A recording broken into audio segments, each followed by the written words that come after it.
Perkenalkan, nama saya Sherina Zila Azizi dengan NIM 11211104881 dari kelas MA21C06. Di sini saya akan mereview film yang berjudul The Founder. Krok adalah salesman yang sedang kesulitan order. Suatu hari, dia mendadak mendapatkan order besar untuk pembelian mesin milkshake dari sebuah restoran kecil di San Bernardino, California. Krok kemudian mengemudi setengah Amerika Serikat untuk mengunjungi restoran tersebut. Dia pun dibuat kagum. McDonald bersaudara mengelola restoran yang hanya menjual 3 produk, hamburger, kentang goreng, dan milkshake. Mereka mengemasnya dalam kemasan sekali pakai dan tidak ada tempat bagi pembeli untuk duduk dan makan di dalam restoran. Restoran mereka laku keras. Kuncinya, pelayanan super cepat. Produk yang terstandarisasi, bermutu tinggi, dengan harga yang terjangkau. Krok menyukai ide tersebut dan untuk pertama kalinya dia melihat sebuah bisnis restoran yang sangat dapat dikembangluaskan. Krok berusaha meyakinkan McDonald bersaudara untuk memberinya kontrak untuk mengembangkan bisnis mereka melalui jaringan waralaba.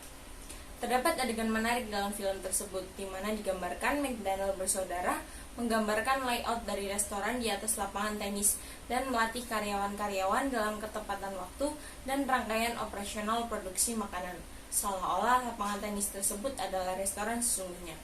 McDonald bersaudara telah menempatkan dasar-dasar bisnis restoran cepat saji secara profesional.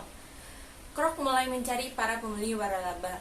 Bisnis kemudian berkembang, namun belum terlalu menghasilkan uang. Dia ingin menaikkan biaya waralaba dan menerapkan inovasi yang dapat mengembangkan biaya. Contohnya, menggunakan susu bubuk daripada susu murni untuk bahan milkshake. Ini dapat menghemat banyak investasi dan biaya listrik untuk alat pendingin. McDonald bersaudara menentang keras ide ini. Suatu hari, seorang bernama Harry Sanborn yang kemudian menjadi presiden direktur pertama McDonald's Corporation menyadarkan Krok bahwa model bisnisnya keliru. Dia sesungguhnya bukan berada dalam bisnis hamburger ataupun bisnis penjualan waralaba. Dia sesungguhnya sedang berada dalam bisnis properti. Sanborn menyadarkan Krok bahwa dia seharusnya memiliki lahan properti dan menyewakannya kepada pemegang waralabanya. Dengan cara ini, dia akan mendapat pembiayaan dari bank, mendapatkan penghasilan yang stabil dari sewa, sekaligus memiliki kendali atas pemegang waralaba dengan menjadi landlord atau induk semang mereka. Pemikiran tersebut sangat revolusioner pada masa itu, dan hasilnya McDonald's Corporation saat ini adalah salah satu perusahaan pemilik properti terbesar di dunia. McDonald bersaudara mementingkan kualitas produk dan pengalaman pelanggan mereka, sedangkan Krok lebih peduli menghasilkan uang dan mengembangkan bisnis. Inilah perbedaan mencolok di antara mereka.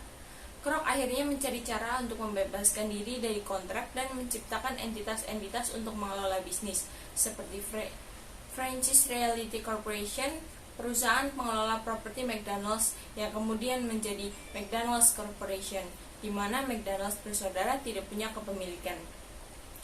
Dalam berbisnis, harus selalu memastikan seluruh kepentingan mitra selaras dan selalu ada saluran komunikasi yang memadai untuk memastikan bisnis tumbuh dalam cara yang transparan, adil, dan dapat diterima seluruh mitra. Setelah banyaknya perbedaan pendapat, perpisahan pun tak terhindarkan. Para pengacara pun terlibat. Kesepakatannya, Krok mendapatkan hak mengendalikan bisnis dengan tetap mempertahankan nama McDonald's.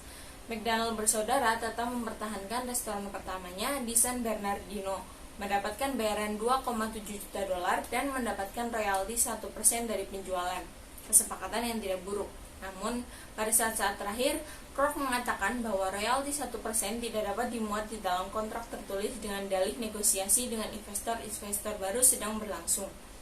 Krok meyakinkan McDonald bersaudara untuk mempercayai kata-katanya secara lisan.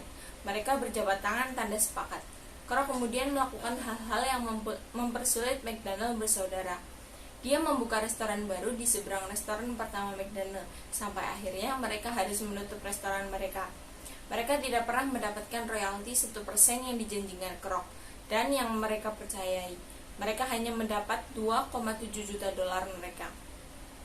Pernah ada analisis, seandainya McDonald bersaudara mendapatkan royalti 1%-nya yang berlaku selama bisnis McDonald's masih ada, mereka tentu mendapatkan jauh lebih besar daripada sekedar $2,7 juta yang mereka terima. Hitungan pada tahun 2016, angka royalti total tersebut akan mencapai lebih dari $100 juta. Pelajaran yang bisa diambil adalah jangan percaya janji siapapun tanpa suatu kontrak tertulis.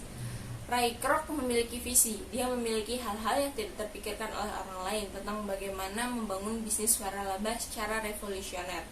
McDonald bersaudara memprioritaskan kualitas produk dan tidak terlalu tertarik dengan pertumbuhan yang cepat. Sedangkan Kroc melihat bahwa apa yang sudah dioperasikan McDonald bersaudara adalah tambang emas yang harus segera digali dengan cepat, jauh lebih cepat daripada zona nyaman McDonald bersaudara. Besaran dan pertumbuhan tidak terlalu penting bagi McDonald bersaudara, tapi sangat penting dan diupayakan dengan segala cara oleh Kroc. Sekian.